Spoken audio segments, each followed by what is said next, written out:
मागील महिनाभर चाललेलं जेनझीचं आंदोलन दिल्लीसह देशभर गाजलं।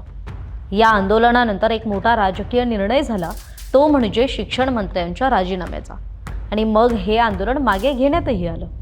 पण ही केवळ एका अध्यायाची सांगत आहे, कारण देशातील तरुणांचा असंतोष हा केवळ एका व्यक्तिविरोधात नव्हता। तो शिक्षण व्यवस्था, परीक्षा प्रक्रिया, बेरोजगारी आणि संधींच्या अभावाविरोधात होता। त्यामुळे आता पुढे काय, हा जो प्रश्न आहे ना, त्याच प्रश्नाचं उत्तर शोधण्याचा प्रयत्न आपण या व्हिडिओतून करूयात। त्यासाठी हा व्हिडिओ शेवटपर्यंत पहा। नमस्कार, मी कोमल, आपण पाहताय सकाळ।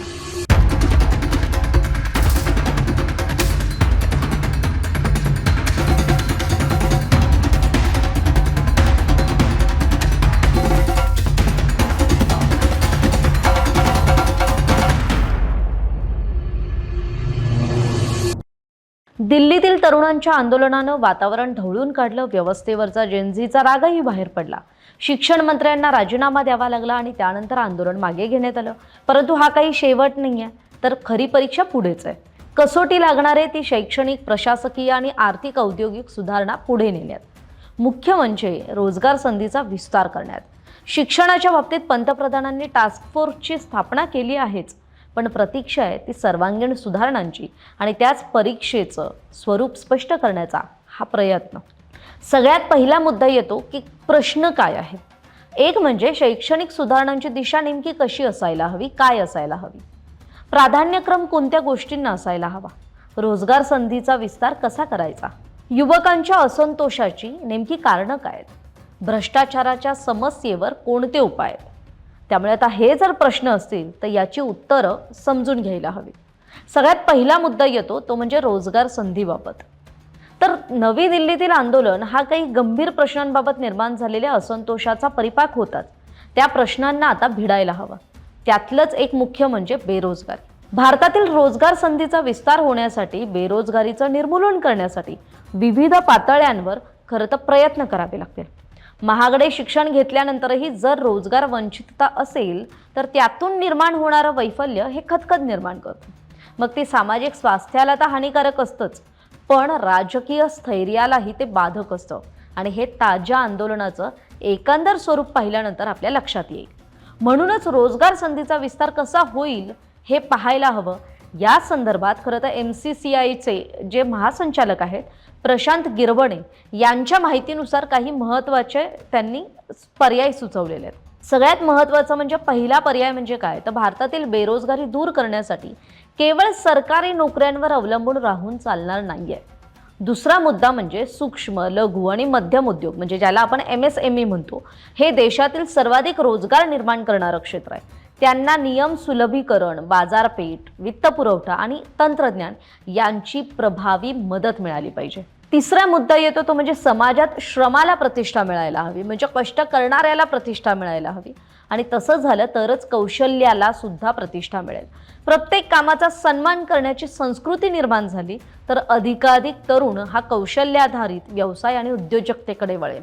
म्हणजे आपण जर परदेशात पाहिलं तर परदेशात कुठलंही म्हणजे घरकाम करणारा व्यक्ती असेल, ड्रायव्हर असेल, प्लंबर असेल, अगदी या स्किल बेस्ड वर्कर्सना खूप मान असतो। पण तो आपल्या देशात आहे का, याचा विचार प्रत्येकाने करायला हवा। चौथा मुद्दा येतो तो म्हणजे रोजगार निर्मितीचा केंद्रबिंदू उद्योग, उद्योजकता आणि कौशल्य विकास असायला हवा। पाचवा मुद्दा येतो तो म्हणजे शिक्षण आणि उद्योग यांच्या गरजांमध्ये सुसंगती आणून औद्योगिक किंवा रोजगारक्षम कौशल्यांवर भर देणं गरजेचं आहे। आणि मग पुढचा मुद्दा येतो, भारताने नोकरी शोधणारं नाही तर नोकरी निर्माण करणारे तरुण घडवले तरच बेरोजगारीची समस्या ही मोठ्या प्रमाणात कमी होऊ शकते। तर हे प्रशांत गिरवणे जे MCCIचे जे महासंचालक आहेत त्यांनी हे पर्याय सुचवले होते। आता त्यांनी हे सुचवल्यानंतर सगळ्यात महत्त्वाचं येतं की शिक्षण व्यवस्था अधिक सक्षम करण्यासाठी आणखी काही महत्त्वाचे मुद्दे सुद्धा आहेत ना, मग ते समजून घेऊयात की नेमकं आपण आणखी काय करायला हवं। तर सगळ्यात महत्त्वाचं म्हणजे खर्चाचा बोजा। भारतातील पालकांना पाल्याच्या म्हणजे मुलाच्या पहिली ते पदवीपर्यंतच्या शिक्षणासाठी 15 ते 16 वर्षांमध्ये 25 ते 30 लाख रुपये खर्च करावे लागतात। आणि जर त्यांना 2 किंवा 3 मुलं असतील तर अशा पालकांची बहुतांश आर्थिक ऊर्जा ही मुलांच्या शिक्षणावर खर्ची पडते, मग आयुष्याची बहुतांश कमाई मुलांच्या शिक्षणावर खर्च करूनही शैक्षणिक पात्रतेच्या जोरावर मनाजोगती नोकरी मिळण्याची शक्यता नसल्यामुळे मुलांचं भविष्य, त्यांच्या वैवाहिक जीवनाविषयीच्या ज्या चिंता आहेत त्या आणखी गडद होतात. दुसरा मुद्दा येतो तो म्हणजे सर्व घटकांशी संवाद. प्रतिभावान विद्यार्थ्यांवर कुठल्याही प्रकारे अन्याय होऊ नये म्हणून विविध प्रवेश परीक्षांमध्ये पेपर फुटी आणि परीक्षांमधील गैरव्यवहारांची पुनरावृत्ती टाळण्यासाठी केंद्र सरकारने खरं तर समाजातील सर्व घटकांशी, सर्व राजकीय पक्षांशी संवाद साधून भ्रष्टाचारमुक्त आणि पारदर्शी व्यवस्था प्रस्थापित करायला हवी, ती तशी निर्मिती करायला हवी. तिसरा मुद्दा येतो तो म्हणजे दर्जेदार शिक्षणाचा. आता दर्जेदार शिक्षणाबद्दल बोलत असू तर सर्वसामान्य पालकांची जी आर्थिक नाडवणूक असते ती टाळण्यासाठी खरं तर सर्वात आधी विद्यार्थ्यांना पहिली ते पदवीपर्यंतचे जे दर्जेदार शिक्षण आहे ते कमीत कमी खर्चात देण्यासाठी केंद्र सरकार आणि राज्य सरकारांनी गुंतवणूक करण्यावर भर दिला पाहिजे. पुढचा मुद्दा येतो तो म्हणजे कोचिंग क्लासना लगाम लावणं. प्रवेश परीक्षांमध्ये यश मिळवून देण्यासाठी बाजारात उपलब्ध असलेल्या किंवा उतरलेल्या कोचिंग क्लासना लगाम घालण्यासाठी ठोस पावलं उचलणं आवश्यक आहे.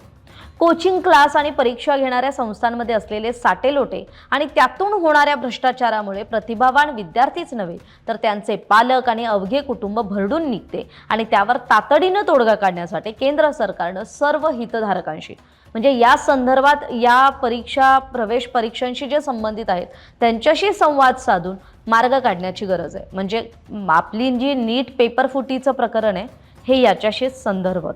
पुढचा मुद्दा आहे तो म्हणजे मागणीनुसार अभ्यासक्रम. पालक आणि विद्यार्थ्यांची विवंचना दूर करण्यासाठी उद्योग आणि व्यावसायिक या संस्थांच्या गरजा आणि मागणीनुसार अभ्यासक्रमांमधला जो प्रवेश संख्या असते ती नियंत्रित केली पाहिजे.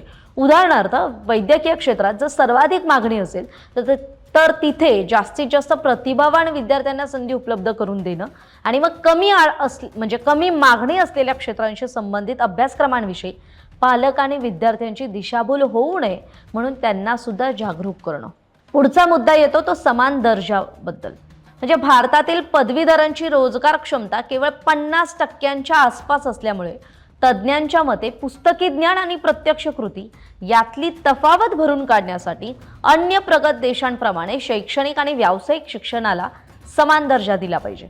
पाठांतराऐवजी प्रत्यक्ष प्रकल्प, उद्योगांमधील इंटर्नशिप आणि व्यावहारिक समस्यांचं निवारण करण्यासाठी अनुभवातून शिकणं तसंच कौशल्यावर आधारित ज्यावेळेस व्यावसायिक प्रशिक्षण असेल तर त्या प्रशिक्षणाला मुख्य प्रवाहातील शिक्षणाचा दर्जा देणं हे खूप महत्त्वाचं आहे. पुढचा मुद्दा येतो तो परदेशी विद्यापीठांशी सहकार्य.